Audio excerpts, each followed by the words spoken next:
Bon, toutes les démonstrations réalisées dans cette section d'éclairage sont réalisées dans la scène de Final Gathering, donc sur les rendus photographiques. Et à partir de ça, ça va vous permettre donc de tester les choses. Et donc, il faut que le Final Gathering soit efficace pour ça. Bon, premier exemple, je saisis ici le spot, je reviens en vue d'ensemble et je vais aller chercher mon spot en tant que tel. Je vais faire en sorte que je puisse le voir et le saisir dans ma vue en plan. Donc, frame. Il est caché, excusez-moi. Il était caché parce qu'il était sur dans le même dossier que ma sphère.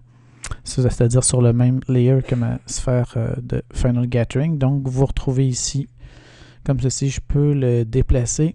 Qu'est-ce que je peux faire aussi? Et là, je vais désactiver ma petite fenêtre de rendu ici. Et je vais changer de... J'ai changé mon spot de layer pour pouvoir effacer ma grille. Vous voyez mon spot. Maintenant, je tape sur B. En tapant sur B sur mon clavier, on voit apparaître... et là, je vais réactiver ma fenêtre de rendu sur cette zone-là. Et vous allez voir pourquoi. Parce que là, quand je tape sur B, comme c'est ici, c'est que j'ai des contrôles. Je peux faire en sorte ici que de manipuler la question de la partie qui est précise. Et là, vous allez voir ici, remarquez le dégradé maintenant qui vient de s'opérer sur ma zone entre la partie éclairée et la partie toute la largeur du spectre où le spot va être efficace. Et là, je peux réduire l'ensemble de cette zone-là, donc pour faire en sorte qu'il y ait juste une plus petite zone qui soit éclairée par le spot. Et je peux toujours venir, toujours venir manuellement manipuler ça. L'autre chose que auquel je pourrais avoir accès en tapant sur Enter, et là, je viens dans ma fenêtre ici, c'est que je peux activer l'atténuation de la lumière. L'atténuation de la lumière, c'est quoi ici? Dans ce cas-là, c'est parce que la lumière, normalement, la vraie lumière va varier à l'inverse du carré de la distance. Donc, plus votre spot est loin, moins il éclaire. Et dans ce cas-ci, il ne se rend pas.